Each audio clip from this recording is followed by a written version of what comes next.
I should have shuttered you fraudulent gangsters forever when I had the chance. You know what? I'm going to put an end to this madness now. Right now. Hey Ghost Heads, it's Heidi from Channeling Spirits. Releasing a sequel to the 1984 hit Ghostbusters took 5 years. 20 years later, a video game would be released starring the original team of Bill Murray, Dan Aykroyd, Harold Ramis, and Ernie Hudson. In addition, Annie Potts, William Arthurton, and Max von Sydow returned as characters they had previously portrayed. The game was touted as being also written by the original screenwriters, Aykroyd and Ramis. But now that Ghostbusters Afterlife has been released, is the 2009 video game still canon? Dan Aykroyd stated in multiple interviews he considered the game the third installment. It looks more like the sequel than a game. It tells the third story. In Game Informer 176, he also stated, if you have an appetite for the third movie, then the video game is it. It's clear he believed a third Ghostbusters film wasn't going to happen, but this was an acceptable substitute. But in July 2017, at the San Diego Comic-Con, Ivan Reitman declared the 2009 video game was no longer canon. This may have been before his son Jason had even started a script for Afterlife, and the direction of the franchise was still uncertain. Considering Ghostbusters was always Dan Aykroyd's brainchild, it's odd to think Ivan would be dictating the direction of canon. We know Gary Gruberson says, there hasn't been a ghost sighting in 30 years. Ghostbusters the video game takes place November 1991, and Ghostbusters Afterlife occurs during June 2021, which is almost exactly 30 years. However, we also know Phoebe is 12. No, I'm 12. Meaning she was born in 2009, and she mentions, it happened 20 years before we were born. Which would make it exactly 1989 when Ghostbusters 2 took place. But Ray did mention at the end of the video game that business was going to slow down. Looks like things are going to be a little slow around here for a while. Which he also echoed in Afterlife. Oh, well, look, when we started, busting ghosts was a gas. The economy was good, Reagan years. People believed in us. And things got slow, hauntings got thin. Venkman thought we did our job too well. Peter had talked about opening franchises. No, of course not. Lewis has been scouting locations, and I think we're prepared to offer a potentially lucrative Ghostbusters franchise in either Chicago, Los Angeles, or Cincinnati. And in the IDW comic series, which takes place after the game, the rookie is sent to Chicago, coincidentally where Callie was living. It's where we live. Maybe this was one more way Egon was trying to watch over her. But business kept going, though not like it had been. Perhaps they realized some upgrades weren't working as well or were needed. One interesting feature of Hasbro's Plasma series Spangler Neutrona Wand is the ability to switch between the 4 modes of the video game Proton Pack. What is that? That's something totally different. While it is physically based on the thrower Phoebe uses in Afterlife, the film only showed it firing a proton stream. Maybe some of the other upgrades did survive? It is alive. We know they continued to enhance the gear, adding a taser to the PKE meter, a Polaroid output on the ecto goggles, and a remote trap vehicle. But what about the containment unit? While the 1984 film had a smaller red panel, the 2009 video game upgraded to a larger design, almost like the animated series. By 2021, they clearly went back to the familiar red panel, which may have happened after the containment unit was shut down again in 1991. So either there was a mass escape from Rikers, or someone shut down our containment grid again. The bulky design could have been destroyed, leading it to be rebuilt like the original. We also know Egon was working on ways to contain larger entities in 1991. The Super Slammer was added to the Ectomobile, making it Ecto 1B. But even Egon wasn't sure it could contain Stay Puft. Against the minions of a god, that was never the intent. But in theory, I suppose it could. But a muon trap of this capacity has never been used or even tried before. While Egon wasn't able to see if the massive muon trap could contain Gozer, this encounter may have been what inspired the trap field. Regardless if it was the Ecto 1A or 1B, the Cadillac was changed back to its original design, but with an added gunner seat. Oh, it has a gunner seat? From a thematic standpoint, Ghostbusters the video game adds to Ivo Shandor's backstory. According to Inside Edition's Tobin's Spirit Guide, Shandor was born in Romania in or around 1855, a date shared in Afterlife. Shortly after, in the 1860s, his family built Shandor Castle. The Shandors owned this island for generations. The castle was built in the 1860s. Ivo Shandor used it as a refuge, a lab, and a temple for he and other cult members to worship Gozer. Ivo's first plan may have taken place in Shandor Castle. Within its walls, he built an orrery. It's an orrery, a device typically used for predicting planetary alignment. In this case, it appears to actually be aligning dimensions. He may have been hoping to align dimensions and summon Gozer, but instead brought over and trapped a juvenile Slore. In Ghostbusters 2, Egon theorized that psychomagnetheric slime had materialized because of the negativity of thousands of New Yorkers. Negative human emotions are materializing in the form of a viscous psychoreactive plasm with explosive supernormal potential. Ghostbusters the video game clarified that it was actually Shandor who siphoned the black slime from a Slore and pumped it into the city, creating the river of slime seen in the film.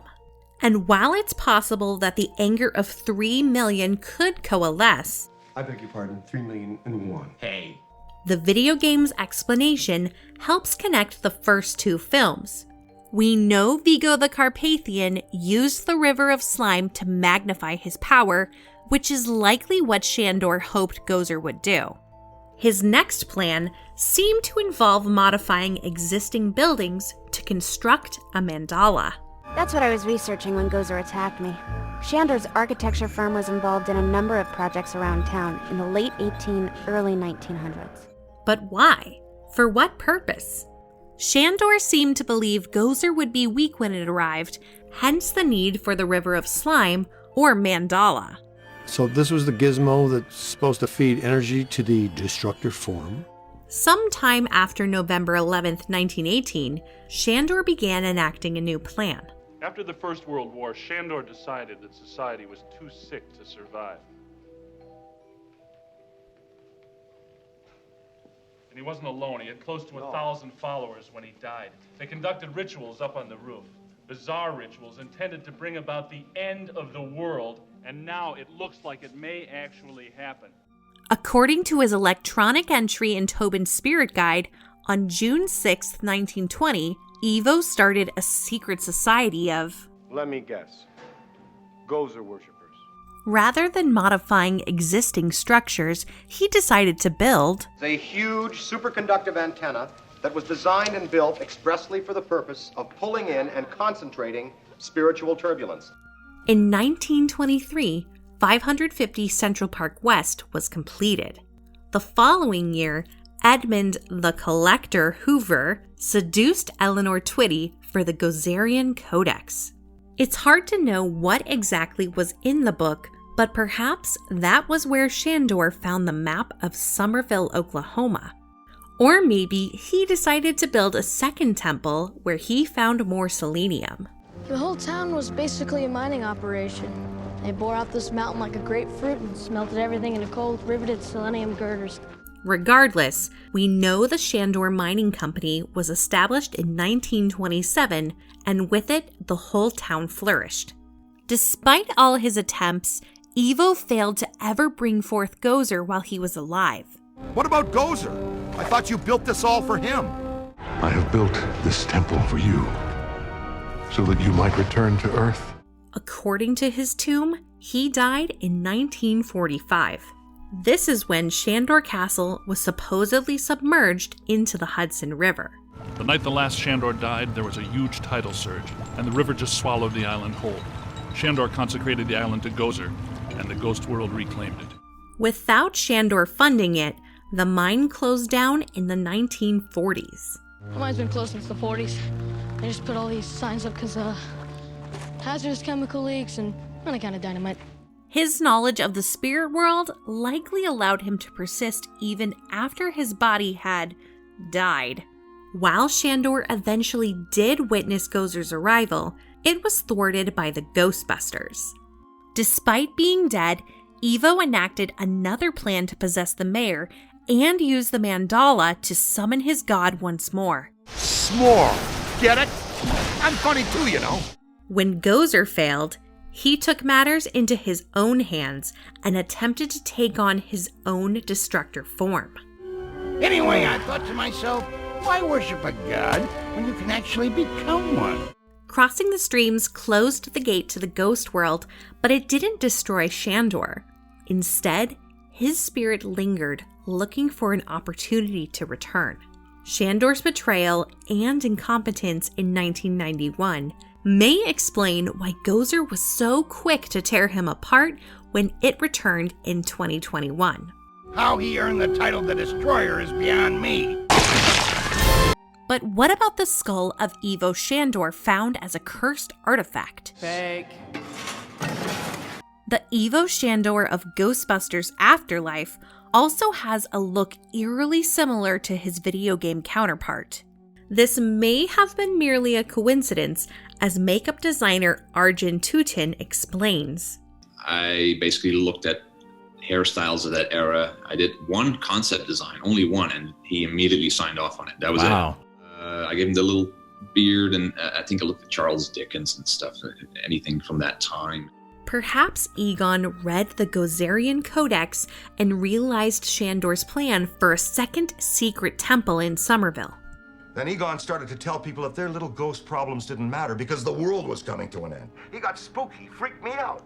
Stopping Shandor became an obsession, which makes sense considering Egon had faced Gozer twice and the first time paralyzed him with fear. Sorry, Beckman. I'm terrified beyond the capacity for rational thought.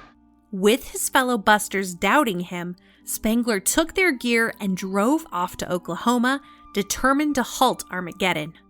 In the end, Egon was right, as he often is. The atomic weight of cobalt, 58.9.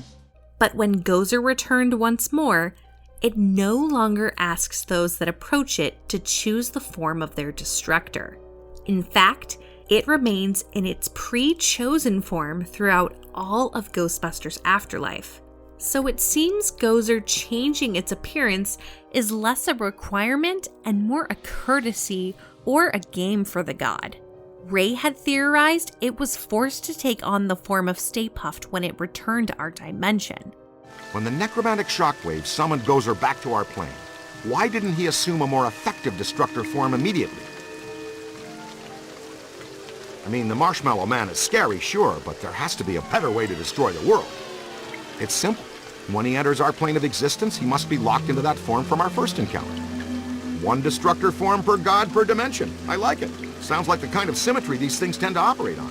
Hey, so maybe I didn't choose such a bad destructor after all, huh?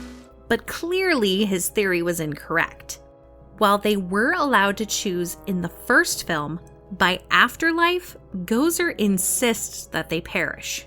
The 2021 film also adds to the lore that terror dogs are not only required to open the gate, but their presence is directly tied to Gozer's. When Zuul was temporarily trapped, the destructor is diminished in form and strength. A case could be made that since the terror dogs hadn't been captured in 1991, Gozer could still appear.